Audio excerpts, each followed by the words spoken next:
You're listening to Oilersnation Radio, presented by the Nation Network. Subscribe for free on iTunes, SoundCloud, or wherever you get your podcasts from. I didn't realize that she talked for that long, and I was about to say, third time is the charm. For Tyler, we got a brand new soundboard this week. It's very exciting. It's got colors popping out of it. It looks like a synthesizer. Tyler, I imagine, now can launch his rap career, make some beats. Yeah, I'm not going to lie. For like an audio nerd, this is the coolest damn thing I've ever purchased in my life. Like it's got a touch screen on the top. You don't even need a computer to record from it. And this is going to be the most exciting part. We can build in sound clips. So we got like... oh yeah. You say that for when I'm talking. This podcast is going to become infinitely more unbearable. Should we explain where we are, you guys? Like, are we? We're just going to let people assume that they're listening to the ON Radio podcast, brought to you by Skip the Dishes. This is I was Dan. Dan sitting over there thinking I was going to skip the advertisement, but I'm not. I am going to let you all know that Skip the Dishes is a place where you can order food and have it delivered to your house. As Baggedmilk would say, stranger danger, stranger danger. I do not like leaving my house and making eye contact with people and interacting with others. I like it when somebody brings me Wendy's or Arby's. Chopped leaf. Oodle noodle, chopped leaf, Dairy Queen, maybe a Donair to my home. Mucho burrito. I got mucho burrito on there. You're just throwing out all these restaurants that aren't paying us. Yeah. But Skip the Dishes and you can get all those restaurants there. So basically the main crux of the thing is if you want to order some food, if I made you hungry by listing off what could potentially be your favorite place to get food just there in that little tangent, you should go on the Skip the Dishes app immediately and order some food and have it delivered to your house. Sweet. So it's episode 45 of the ON Radio podcast. It's the... You aren't hearing Baggedmilk right now. It is the Three Amigos edition this week. It is the Three Amigos edition. I like Baggedmilk got fired. Nope. Tyler Yaremchuk is sitting directly across from me. We are not in our normal studio. We're not. We went upstairs. We were kicked out of downstairs. There's important meetings going on. They said they had important meetings, but there was like no one in there every time I went to the room. Well, that's just because we're generally annoying, I think. Yeah. I don't mind. I kind of like being up here. Me too. I'm in my comfortable spot. I can put my legs up. These seats recline. I like it. I find down there the table's higher, so it's more difficult to like lean back and put your legs up. Whereas this table's low enough that I can lean back in my chair and put my legs on the table. I like that a lot. I think our listeners just all collectively said first world problems all at once. That was amazing. That's supposed to be crickets, but that's the worst crickets What's the ever. other one you have there? The just blue gonna button. have mutant crickets playing through the entire podcast. Here's the blue button on our hotkeys. We are back. We are back. We are back. We apologize for all the random sound interjections, but Tyler's excited this week. We got a new soundboard. Random sound interjections brought to you by Skip the Dishes. We've got a brand new Edmonton Oiler in the mix since we last recorded the podcast. The real deal. Tyler Yaremchuk had the brilliant idea of starting to record on Thursdays last week. And then what happened on Friday, Tyler? The Oilers traded Milan Lucic for James Neal right when we would have been recording our podcast. To be fair, the trade happened at what, like 2:30? We would have been finished already. 1:30 is when it started breaking. We would have been smack dab in the middle of it. Could you imagine? That would have been wild. Would have been fun for people to listen to. I think there was a lot of buzz in the room that day. Oh, it was a real like lazy and boring Friday. It was like 1:00. I was like, I think I might leave and go to the outdoor pool. Yeah, you did say that. I was like packing up my stuff and I was like, I'm out of here. And then it just kind of happened and we were like, holy shit. And then all of a sudden there was just like a big energy and we were all fired up. And then me and Baggedmilk and Jay cracked open some cold ones and drank them. Celebrate. It's pretty exciting. Yeah, I had to go home. Oh. Yeah, you were here. I was here when it happened. Yeah, you were here when it happened. I will say one thing, Cooom, that I noticed from the assessment right after the trade. I think it's the first time that I've ever heard you be just over the moon happy about a deal that the Oilers have made. Yeah. Now, I've only known you since 2017, so it's only been Chiarelli era trades and deals to mark off of. But this is the first time the Oilers have executed a trade or really made a roster decision in quite some time that I've been ecstatic about. Like, there's been moves that they've made where I've been like, that's fine. Like, they, drafting Evan Bouchard, drafting like that kind of thing. Okay, fair enough. Like trading for like Patrick Maroon, like, oh, that's like a solid thing. But this was like, holy shit, the Oilers are on the winning end of like a 1-for-1 deal. This could be like an absolute fleecing. They could make the Flames look stupid. This is the kind of thing where Flames fans could be like, Brad Treliving needs to get fired. Not even make them stupid for just 1 year or just 2 years or just 3 years, but 4 years. It could be 4 years of this Lucic deal. Maybe they buy him out in 2 years. And for the next like 6 seasons, we get to laugh and laugh and laugh at the Calgary Flames because Milan Lucic is their problem now. Like it was so nice just like rolling around Twitter and everyone's like, yeah, this happened. This is good. I don't have to like sit there and watch like, stop being negative. Let's look for reasons that this might actually be a smart thing and do some like real 3D chess mental gymnastics. This is just like straight up good. I honestly cannot see this not working out for the Oilers, and it is so nice to say that. I think it's such a nice feeling. And I think it's crazy too, and you, Ramchuk, you kind of touched on it there, is that for us, the deal means that we don't have to worry about that expansion draft anymore. Yeah, that's huge. We don't lose. Yeah. We don't have to protect him. Now, in my tinfoil hat system, believe that Treliving negotiated that Lucic will just agree to waive the. You have to assume, and I think he might have anyways for that part of the deal. Yeah. Now the Leafs or the Flames, Jason Gregor did get that they did agree to honor the no movement clause. But anyways, I think we can all agree around the table that it was an amazing deal for the Oilers. I don't think the Flames are going to have to honor the no movement clause. They're going to have that contract itself is a no movement clause. Yeah. Fair enough. It's I remember like because the big one that we were talking about that we all expected to happen was like a James Neal Louis Eriksson swap, and we were talking ourselves into Louis Eriksson, who's you mean Lucic, Louis Eriksson? Yeah, sorry, Milan Lucic Louis Eriksson swapped to Vancouver. Vancouver wanted to get tougher, protect Elias Pettersson, kids like that, and Lucic from Vancouver. It makes some sense.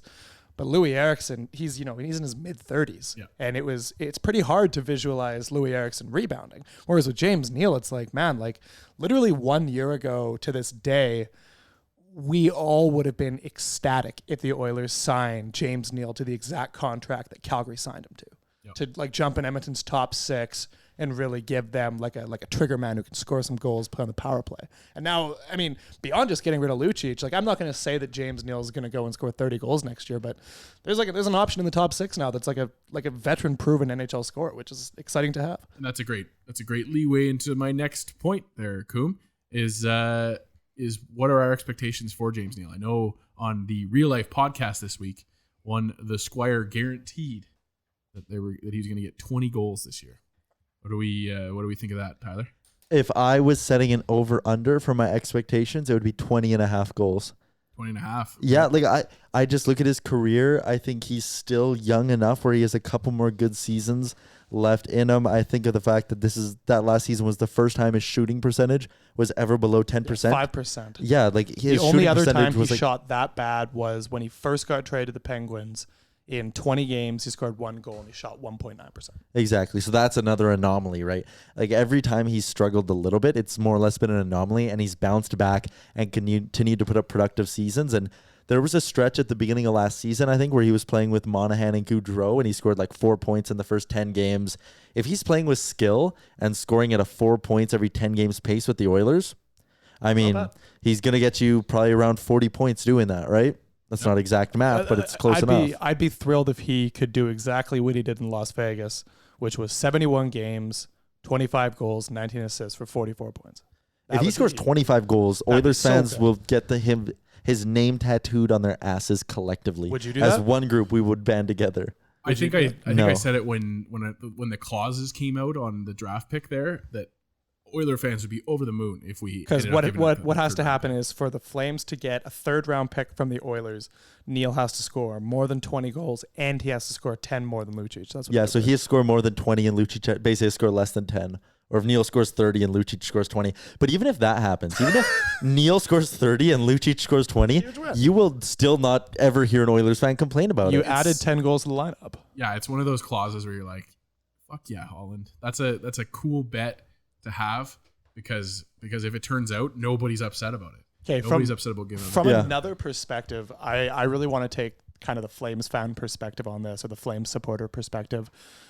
How do you wrap your head around this decision if you're a fan of the Calgary Flames? Tyler Yaremchuk nailed it 2 weeks ago, was it? We were talking about Neil? Yeah. That you said, like, the only way it makes sense is if the coach had lost faith in Neil as being to the point guy. where he like did not want him on the team and was like, out, no more. Why not just buy him out then? Well, because when you get Lucic, you get a guy that potentially fits a fourth line, third line role of a guy that. But the thing is like you could buy out Neil and he cost you something. I think it was like 1.8 mil for like 7 years. That's ugly, but it's palatable. And you do that, and then you go out and you sign your fourth liner for like $2 million a year for 2 years or whatever. Like, I don't know what you're doing. You sign Garnet Hathaway for $900K and bring him back, right? But I think the Flames fan, if you were really trying to make the case that this was an all right deal for the Flames, what you would be saying is James Neal was only going to be in our bottom six. We got pushed around a little bit by Colorado. We need to be tougher, especially with guys like Johnny Gaudreau in the lineup. I know you also have Matt Tkachuk up there, but I mean, that didn't do much against Colorado. So Lucic is a much better fourth liner than James Neal ever will be. We got to pay one of them a ton of money. We already know Neal doesn't work in our top six, and he's going to be a bottom six winger. So let's go get the better bottom six guy. I think, and you're going to get a third round pick, I guess. And Lucic is only a $525 million player now because the Oilers retained money. So there's that as well, I guess. I mean, the Flames must see something in Lucic where they're like, okay, you can be effective. But to me, it just seems like it's such an aggressive pill to swallow for what he can provide. Yeah, fair enough. It's just such a massive gamble to take. I really think what you could get out of Lucic, you could get just adding somebody else on kind of like the depth bin in free agency. It's a weird thing for me. Fair enough. I think myself and listeners we're most sad about seeing Lucic go because there's no more Lucic goal draft. R.I.P. the Lucic goal draft. That was a lot of fun last year. It was a lot of fun for me. It wasn't very much fun for you guys. I wasn't involved. I had one goal. None of you guys knew what you were doing. And it was sad to watch. It was embarrassing. I had one goal. And I mopped that up. We had a lot of fun with the draft, like picking the games and then trash talking each other. Yeah, you're right. The results were terrible. It was just I can so vividly remember the first goal that he scored the night when I went out and I saw a Transformers Bumblebee movie. You weren't even watching my phone's the game. like buzzing like crazy, and I'm like, oh my god, you guys like shut the fuck up. And then I go and check my phone and I see it, and I'm like, absolutely, there it is right there. And then the other game that I went to, the Buffalo Sabres one, Barry's 2 while I'm in the audience, and I end up on the Jumbotron.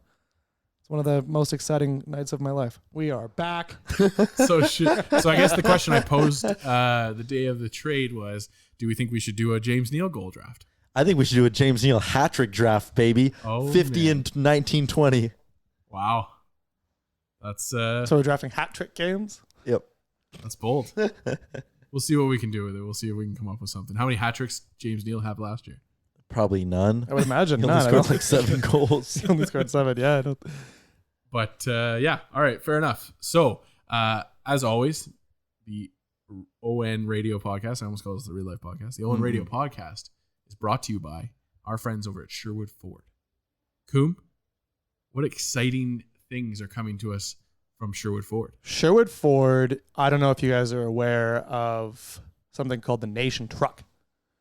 It is I've heard of it. I've seen pictures of it. Tyler, have you seen that thing? Yes. Have you ever hear us talk about it? Yep. You see it around town sometimes. It's a big honking pickup truck, an absolute unit with Oilersnation decals all over it. Is very cool. It's very noticeable, very exciting. It's a commercial vehicle, so you can park it wherever the hell you want. It's nice. I see Jay parking that thing in front of in like a loading zone of the pint, leaving it there for like 6 hours. Legal disclaimer: I don't think we can park it anywhere. None of this is accurate. Jay sometimes I'm just making things up. You know, Commercial it's hard for me to do the advertisements because I lose track of what I'm saying very quickly. I don't have much of a brain. But anyways, so the Nation Truck, where I was going with this was we are hosting a golf tournament. What day? It is the 29th of August. I'll be there. Tyler will be there. Dan will be there. It'll be fun. There'll be golf. Are you golfing, Tyler? Hell yeah. Who are you golfing with? I think I'm golfing with the guys from Japa. How did you end up in that situation? They wanted you to come golfing with them? I don't know. Are you sure you're not a caddy? I was talking to Jay and I was like, hey, man, am I going to get to golf in the golf tournament? He's like, yeah, man, we'll put you with the guys from Japa. I was like, all right, cool. Are you really good at golf? Like you're really good at hockey and baseball? No, I'm like So how would you tier those 3 activities for yourself? Okay, hold on. We'll come back to this right now. All right, we'll circle back before I get off topic again. Anyways, where I was going with this is if you hit a hole-in-one at this specific Sherwood Ford hole on the 29th of August at the 3rd Annual Oilers Nation Golf Classic. At Cougar Creek Golf Course. Gorgeous course, by the way. I haven't played there in about a year and a bit. It's beautiful. Where would you rank it on your favorite? No, we're going back. So where I was going with this truck? we are back. If you hit a hole-in-one on that specific hole, you will win the Nation truck, and Tyler's in the Nation truck. You get him too. Sweet. So try and hit a hole-in-one, and you'll get this vehicle. You steal Jay's truck. So you should start practicing right now. You have a little over a month. Go and hit some drives. There's a couple teams left, eh? Yeah, there's spots left if you want to get involved in the tournament. Sherwood Ford wants to give away this car away for free bad. Vehicle. Tank. Whip. We'll call it should we call it a truck? Should we call it a tank? Should we call it a unit? It's a unit. It's a thick unit. boy. So you can win the Nation truck at the ON golf tournament. And all the swagger that comes along with it. Fuck. You must be stopped. Thank you to Sherwood Ford for that. Thank you to Sherwood Ford for sponsoring this podcast. That is an incredibly cool thing to do. Sherwood Ford are great people. They're great at vehicles. If you want to go and buy a Sherwood... What are you doing? All right. I keep trying to hit the button that gives us like the round of applause. If you're interested, this is the one I wanted. If you are in the market for a brand new car, go out to Sherwood Park. It is. I'm not really familiar with Sherwood Park. I know Dan is, but I'll give an explanation. If you go down Baseline and turn left, go down there a little while. It's pretty close to the Costco. So maybe you go and buy a vehicle, and then you go to the Costco and you get a hot dog. I guarantee you, 95% of people have already turned off this podcast. This is a very long. The address is 2540 Broadmoor Boulevard in Sherwood Park. Follow Sherwood Ford at Sherwood Ford the Giant. Yep. On Instagram. There you go. And at Sherwood Ford on Twitter. Yep. Sherwood Ford _ the Giant. Got him. There we go. Bingo. Longest ad read ever. Yeah. Getting having me do that was a bad call. Just a colossal error. That's okay. That's okay.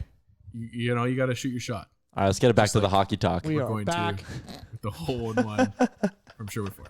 All right, so this week, huge news other than the James Neal news was the announcement of our third and probably final assistant head coach, Brian Wiseman. Oh, the wise man. Tyler, not a big fan of assistant coaches, hates coaches in general. They always tell him to get off the ice. It's such a hard thing to talk about. Like it is. We've seen so many assistant coaches come through the door here, and we always talk like, okay, this guy is going to teach our defensemen how to move the puck, and then nothing changes. I don't know how much of an effect an assistant coach actually has. Positive or negative, like Brian Wiseman might be a really good guy. This might really, really work out for the Oilers. But at the end of the day, the success is making the playoffs. They are not making or missing the playoffs because of Brian Wiseman. They're not making or missing the playoffs because of Archie Henderson or Tyler Wright. Like, it's long-term stuff that you have to look at, and we aren't peering behind those doors. We're not in those meetings. We don't know who's saying what. We don't know who Brian Wiseman is talking to. We don't know why they kept Glenn Gulletson even, right? Like, there's just so many things that go on that we don't know, that I feel like sitting and dissecting an assistant coach hire is just like, meh. It's overkill. Objectively, I think that we kept Glenn Gulletson for the stick flip, and that's the only reason. And we brought in Jim Playfair for the meltdowns.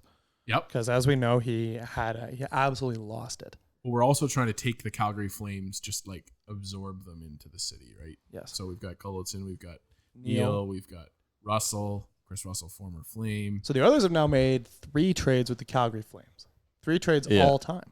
They traded Steady Steve Stais there in 2009. They traded Steady Laddie Schmid. Steady Laddie Schmid there, and I think that must have been, 2013? Yeah. Something like that. And then they traded Steady Milan Lucic there. They also made a smaller deal for goalies, right? No, that was part of the Schmid trade. They sent Olivier Waugh and Waugh. And they got Brossois and Roman Horak. Roman Horak, who they still own his rights in Europe. Of course they do. He's coming back, baby. What if he's the winger scoring depth? Who would you rather have on your roster next year, Roman Horak or Gaetan Haas? Probably Gaetan Haas, because we kind of know that Roman Horak's not an NHL player. We don't know that for sure with Gaetan Haas. So, you know who else is still an Edmonton Oiler? One Jesse Puljujarvi. Thoughts?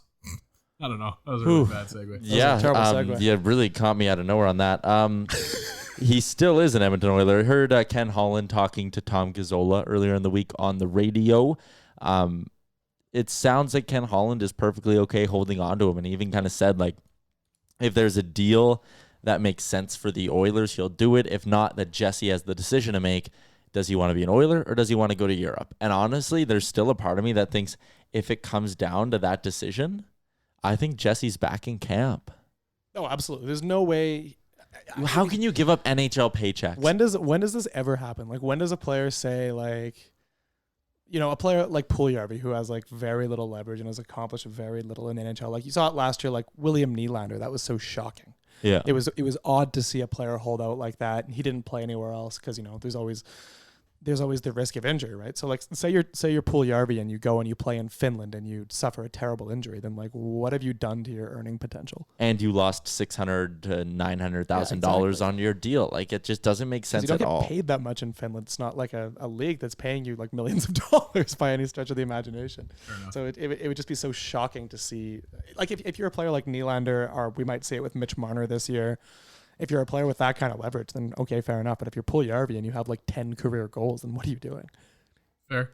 Prove like, I don't know, like, prove everybody wrong. Raise your trade value. Then the only way I can like kind of see his perspective is if the rumors about like the Oilers skilled centerman being like, no, I'm not playing with him, are true, and you feel like you're in the room and everyone in that locker room just like fucking despises you and hates you. That's the only way that would really make any sense at all, right? Is if he honestly feels like he's just going to come back, sit in the locker room, get healthy scratched every single game because no one wants to play on his line, and rot out for another season. Yeah, fair enough. I'll just put the disclaimer out there. I am the farthest thing from an insider that you've ever met or heard of in your life. I have heard that a deal may come through in the next week or so, and we're not going to like it.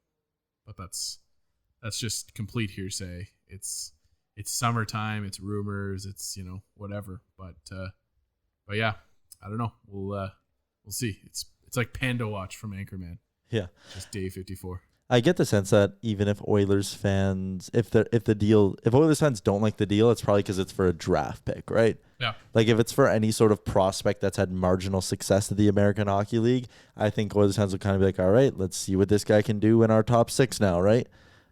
I mean, if it's some BS like another team's version of Cooper Marody, you're probably a little pissed off too. Yeah, but that's you know what I mean, right? You're talking about a future platinum artist in Cooper Marody. Have you heard his new song yet? Yeah, I listened to it. Is it good? I haven't listened. It's not really my thing. Is it country? It's country. It's that kind of thing. It's like Taylor Swift country. We should have Coop on, chat about it. Maybe you can play the acoustic guitar on the podcast for us. Maybe. I'll hold my mic up to it. You could produce some beats over there in a little gadget. It would be cool to hear from him. I like one other thought that I have on the Puljujarvi trade, and I tweeted about this when it happened, is when wait, the trade happened? No, when the Blackhawks and Sabres linked up and they did that trade, the Alex Nylander one. Yep. And they got Jokiharju, the defenseman, who's good. He had like a really solid showing in his rookie year, played about 45 games, produced offense, really good underlying numbers, in albeit a sheltered role. And that's what Buffalo managed to get for Alex Nylander, who objectively is bad. Like, his numbers in the AHL are, you know, underwhelming. He was drafted 2 years before Puljujarvi was. So, I mean, this is what you're getting for a player who's much further along on like bust territory than Puljujarvi is. Why are our aspirations for a Puljujarvi trade so low? Yeah.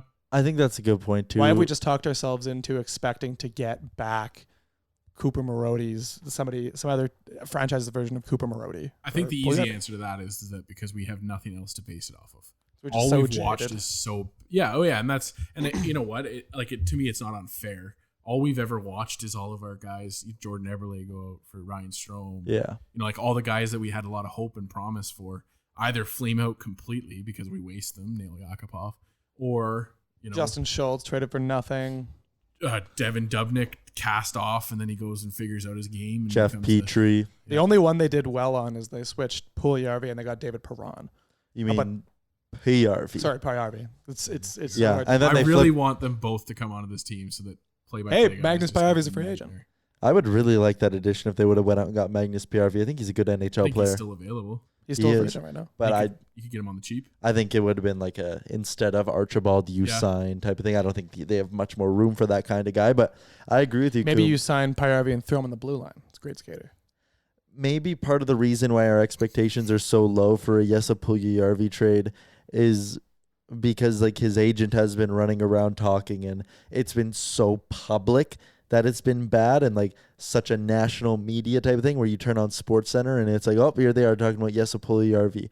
Whereas with Alex Nylander, it was kind of more of like nobody knew he was going to get traded. It kind of came out of nowhere. It did. It came out of nowhere. No one. I mean, you kind of got the feeling he was unhappy, but there was never anything in the public like, oh, Buffalo is looking to deal him this week. Whereas with the Oilers, everyone knows they need to trade Puljujarvi because he's not happy there. With that in mind, it's like kind of in the situation of the agent, it's like, what are you trying to accomplish here?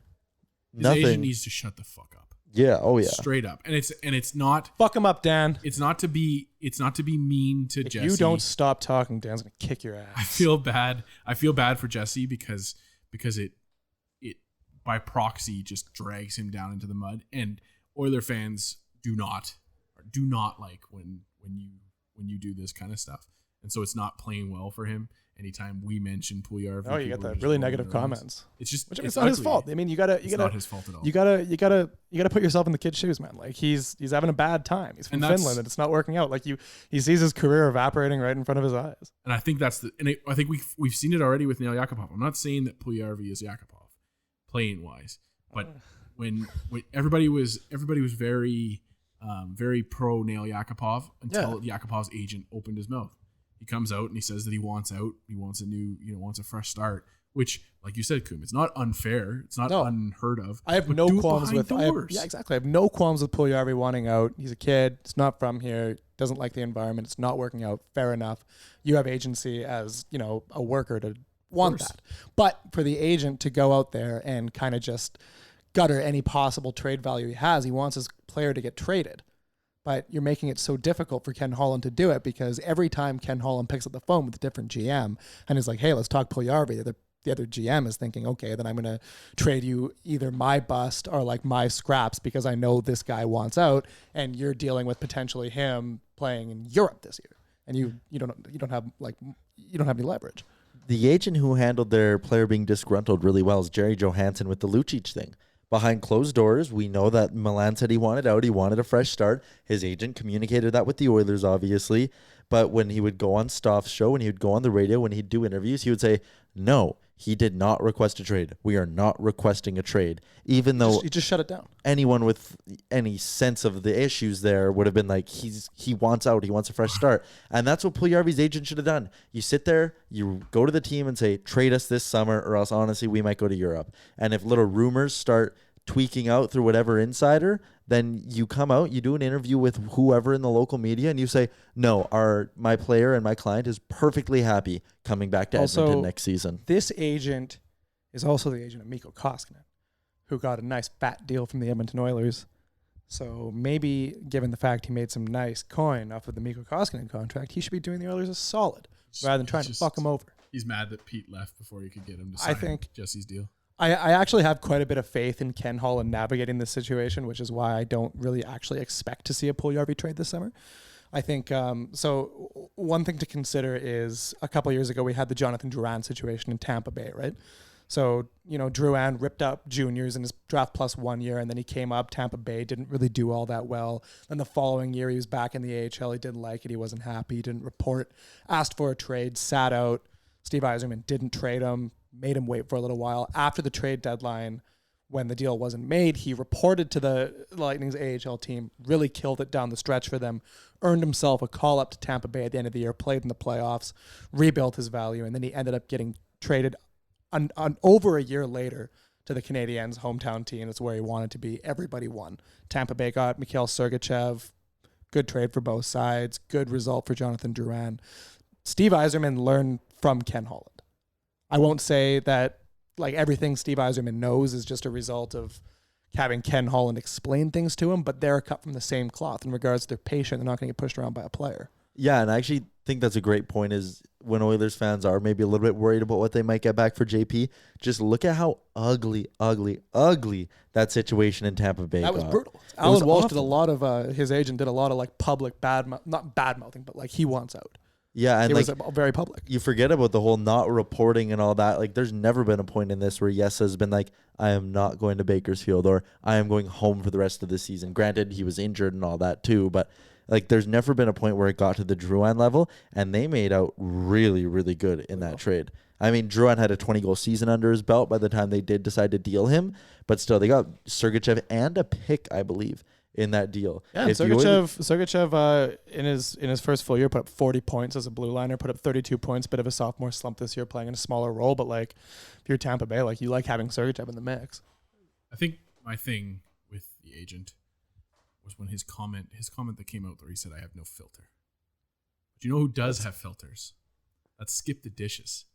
And when you search out your food, is that a Baggedmilk segue? That was so bad. You can never make fun of old Baggedmilk ever again with his segues because that was ridiculous. All right, fair enough. But you can use their filters to search out whatever kind of cuisine you're looking for. Can you really? Cooom, what are you craving right now? Honestly, I'm like so hungry right now, but I just got dental work done.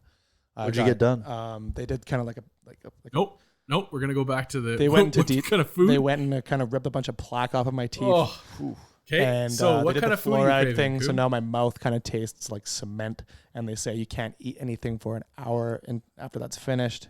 That's the worst time. It's been right about there. 45 minutes, so 15 minutes from now I can grab something deep. I'm starving right now. What style of cuisine would you like, Cooom? I'm kind of in the mood for a sandwich. That's why I'm looking on their sandwiches. There you go. Sandwich would be great. Chimmy's neighborhood I would love pub. some noodles. And they list out the best option according to their fancy, special, proprietary only rating system. Oh, right And here gives on you your best choice. right here on the website, they have a picture of a Wendy's Baconator. What website is that, Cooom? skipthedishes.com. They got a picture of sandwiches here. They got a big picture of a Wendy's Baconator. I'm big fan of that. That looks good. All kinds of stuff. It's making me a lot hungry, and I'm already hungry. You can download this thing on the App Store. You can download it on Google Play if that's what kind of thing you're all about. How do they download it on an Android? What's the thing called? Use on an Android? Yeah, it's called the Google Play Store. Oh, that is their Google Play Store. Yeah. Thanks to skipthedishes.com for bringing you the ON Radio podcast. Now, boys, it is the summer. The news cycle is slow, as we've just talked about Jesse Puljujarvi watch for the 54th day in a row.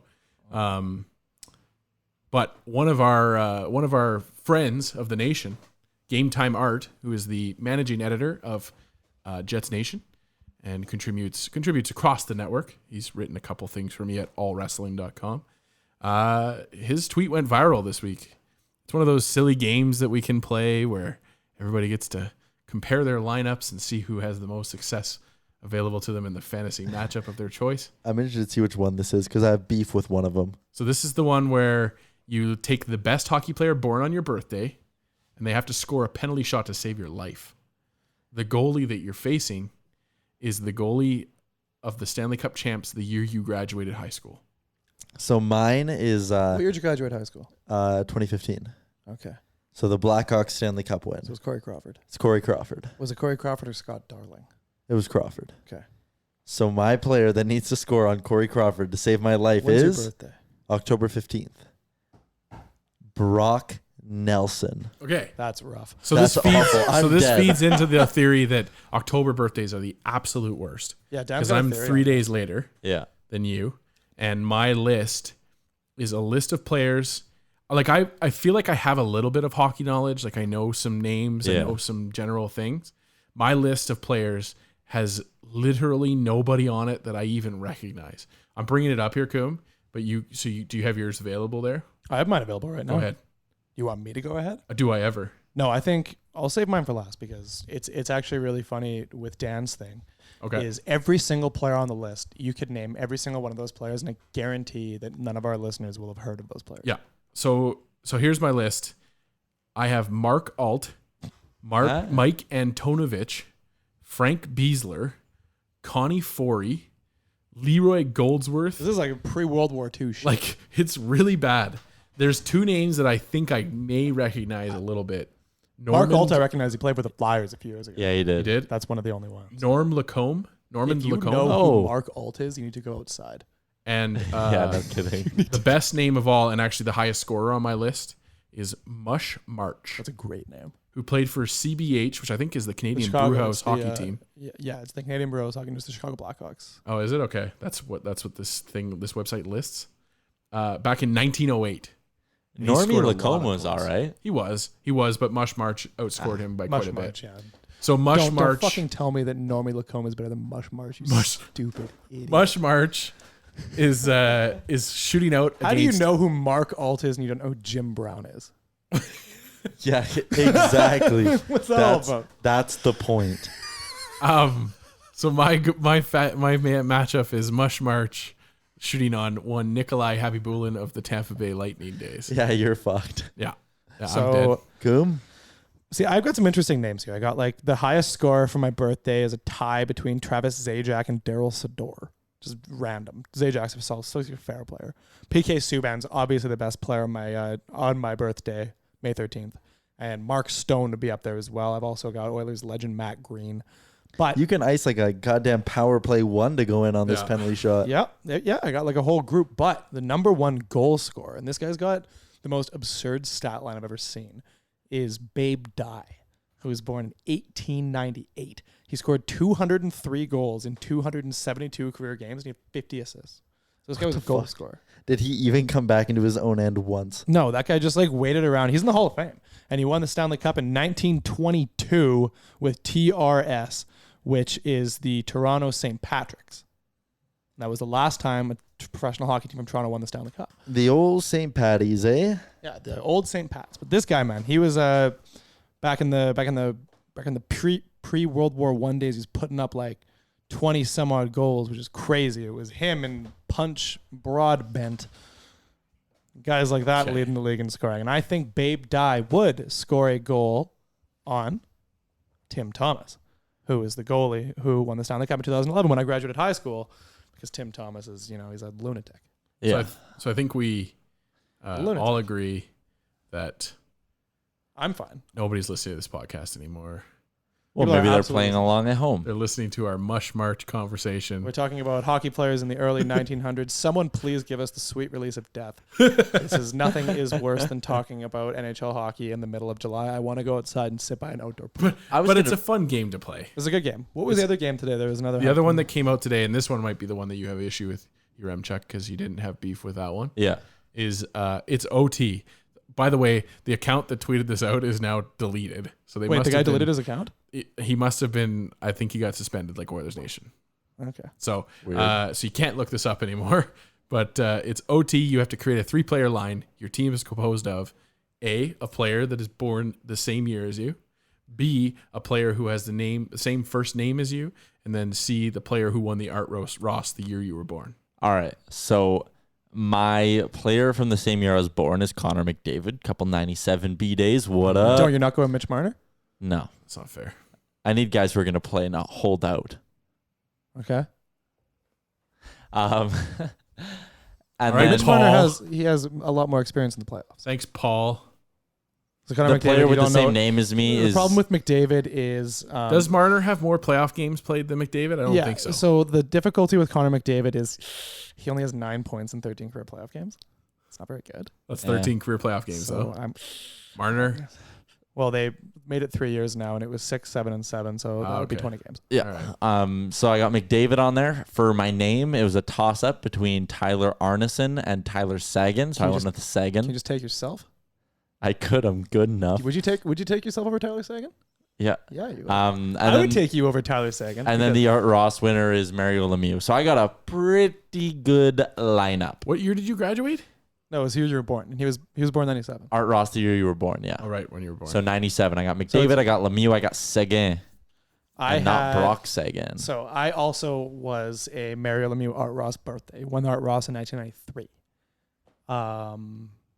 The other one was the 2011 It was a player from. It was the year I graduated high school, right? Yeah.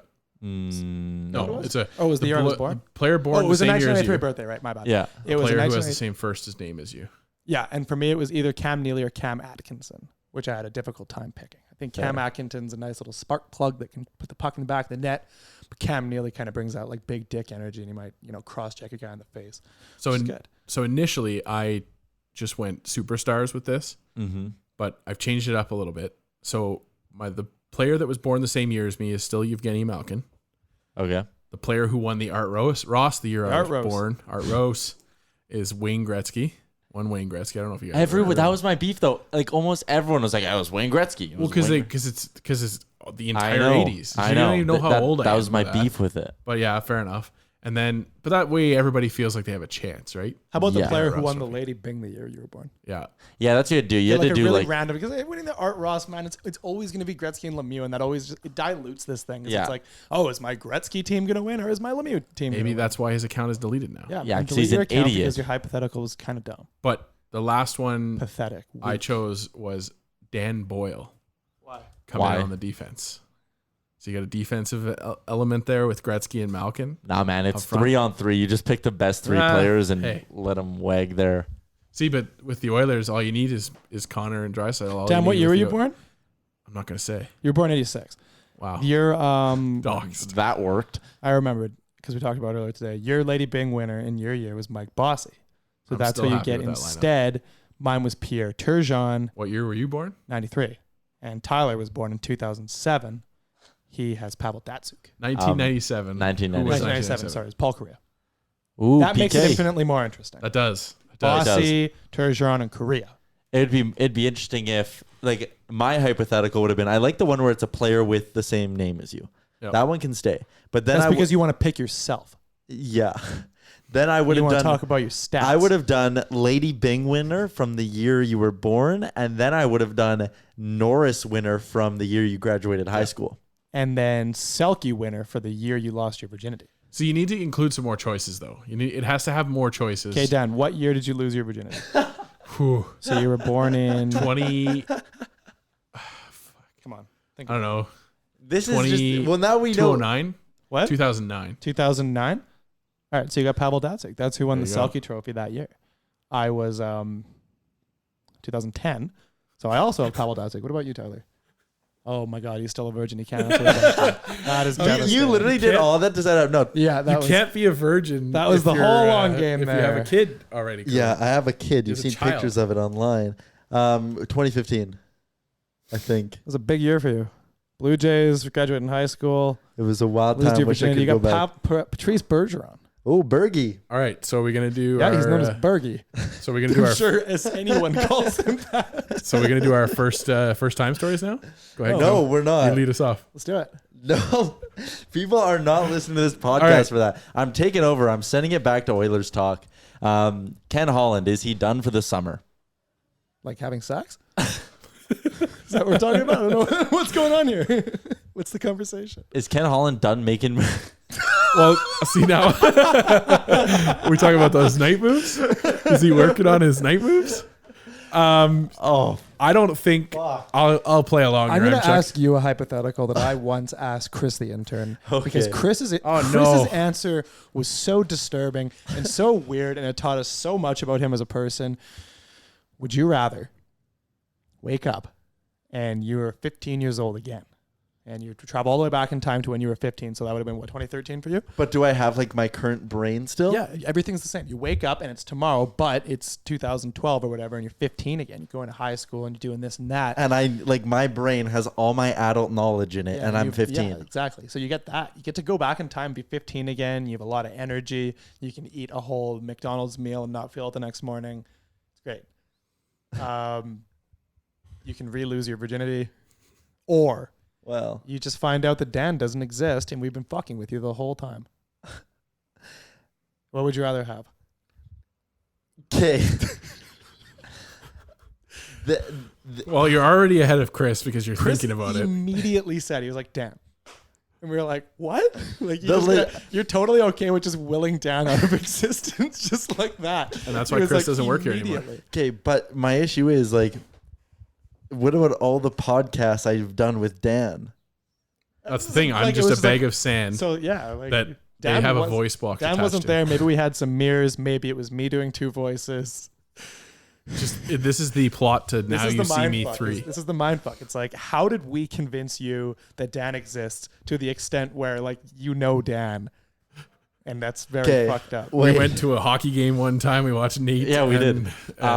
Can I go back? I'll take going back to 15 years old with one condition. I get my current physical stature.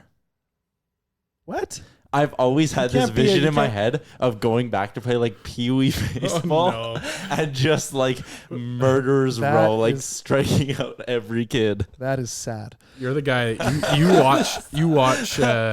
What was it? Shifley just dominate like 8-year-olds. That was so funny. And I think that would just be hilarious. Like go back to play like rec league lacrosse with like 11-year-olds and just like mow kids. Not like cross-check them and hurt them, but just score like 80 goals a game and be like flipping. This sounds like something that happens in like every year's Little League World Series where there's like some 22-year-old on the team.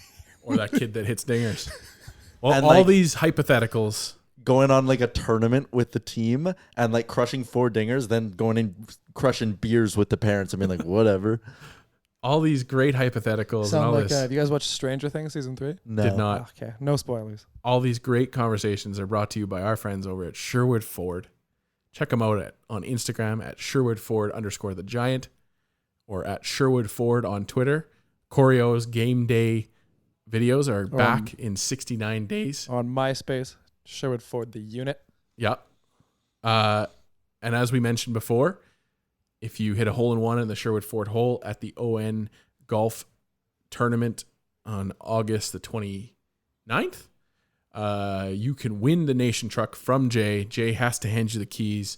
It'll be a huge ceremony that we have. What'll be really funny is if 2 people hit the hole-in-one on that hole, and then we have to give away Jay's truck twice, and then they have to have a fight to the death at the gala. We haven't thought about that part, but anyways.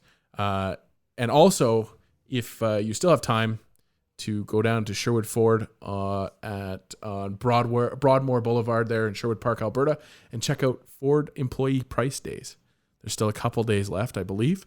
Let me check my calendar. Yes, July is still going on. It is still Ford Employee Price Days.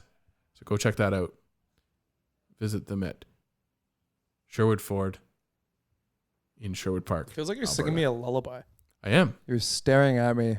I'm staring at you. After that, I'm not going to take the going back to 15. I'm going to pretend that you don't exist. Okay. Because that made me uncomfortable.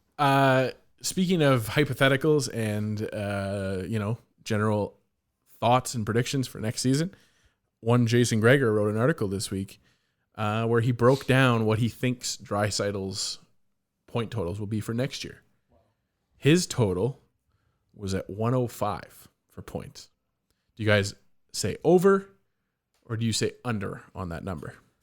It was absolutely fantastic that Leon Draisaitl scored 50 goals last year, but 50-goal seasons are very, very, very difficult to accomplish in the NHL for a reason. Not a lot of guys do it. Like, if he's playing with Connor again, I'd like to think that he will, and he can just repeat the 50 goals, 55 assists for 105 points. But I worry that expecting that from Leon Draisaitl is setting you up for just a little bit of a disappointment. Like I think next year he could be a 40 goals, 50 assists, 40 goals, 60 assists, even if Connor does more goal scoring. But I think going into next year and being like, Leon's going to score 50 again, book it, is just like, it's setting you up for a little bit of a disappointment. I think one thing that's a little jarring going into next season is we look at stuff like, oh, okay, we got James Neal instead of Milan Lucic. That's like 10 goals extra right there. We got, like Granlund and this. And like all these areas where you're like, oh, that's a 3-4 goal improvement. That's a 3-4 goal improvement. Instead of Toby Reeder or the Archibald guy they signed from Phoenix. Thomas 9 Yurko. More goals already. Thomas Yurko. There's 2 goals right there. And it's like, okay. But expecting Draisaitl to score 50 goals again, there's no way. Expecting Chason to score almost 25 again. There's no way. Like, I think you got to account for those 2 guys regressing a bit. Yep. It'd be great if they do it again, and I'm not saying they can't or they won't, but you need to expect a little bit of regression. I think the positive thing there is that it shouldn't be as expected of them this year, hopefully, knock on wood. Yeah. that we've brought in enough talent that they can overtake. If Draisaitl scores 40 goals this year, we can still be happy with that because James Neal has covered that 10 goals spread there. Like, it's just there should be, like, I come back to it every week, I think, but where Gregor wrote that article about how our bottom six was the worst in NHL history since they started writing down numbers on pieces of paper. Like, it was something to behold. So hopefully it's not needed of him to get 50 goals again this year. And like you said, it puts us into another thing spot. We haven't really touched on this yet today on the podcast, but Troy Tulowitzki retired today. Yeah. Who's Troy Tulowitzki? Would you still make that trade in 2015? Oh, we're gonna transition this very abruptly to Toronto Blue Jays talk. I was staring at my screen. Everyone's retweeting old July 28th, 2015 stuff. I'm just seeing it happen. I'm like, oh man, that was a wild time. Okay, so what was it was Kendall Graveman? No, that was the Donaldson trade. It was Jose Reyes. Yeah. Jeff Hoffman, who was the number one pitching prospect at the time. That reliever, Castro, and then another guy who was. Isn't Castro now in Baltimore? Yeah, he's their de facto closer. Yeah. Yeah, I still do. Do you think they have the finish to the 2015 season they do without Troy Tulowitzki? No, I don't think you can. I don't think you can say that either. He wasn't that good, but I think he brought like a really a stable presence to the team. And like he did have some big hits still mixed into there. I would make that deal. I'd make the David Price deal again. Easy. I would do all that. Like it's the same thing with the Kawhi Leonard argument and all of that. Oh, easy. Where you go on a run. In the Raptors case, they did win it all. In the Jays case, even though they didn't win, like you captivated a nation for that run. You had so many franchise-defining moments within those playoff rounds. The Edwin home run in the wild card game, Jose's home run in the 7th, the bat flip, all that stuff. Like the Josh Donaldson dash to home to win you that series. Like there's so many of those. And to relate it back to the Oilers, if the Oilers are at the deadline this year and they are tied for the final spot in the Pacific and they gave up a first-round pick and they go and they're like, we're trading Ethan Bear and we're trading Kyler Yamamoto, and you give up those big assets and load up, but you go on a magical run to the Cup final. It's doable. You're like not. We saw St. Louis do it last year. It is if Mike Smith gets hot or Koskinen goes on one of his 10-15 game heaters. I don't think the Oilers are that far away from what St. Louis is right now. They're not. I don't think they're that far. You need a goalie to come out of nowhere. I was going to say you need heroic goaltending. You need heroic goaltending. And that's obviously what they got.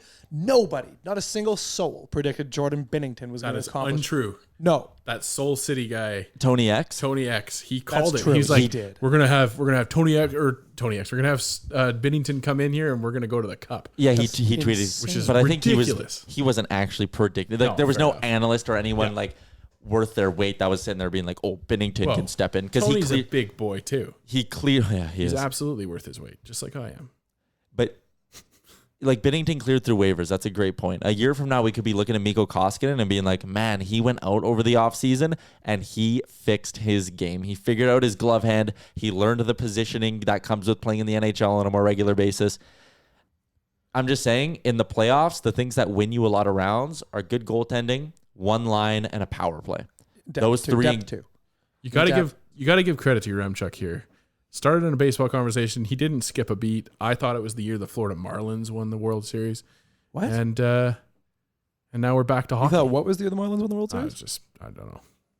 I don't know who won the World Series in 2015. It's because I'm a good broadcaster. There you go. The Blue Jays won the World Series in 2015.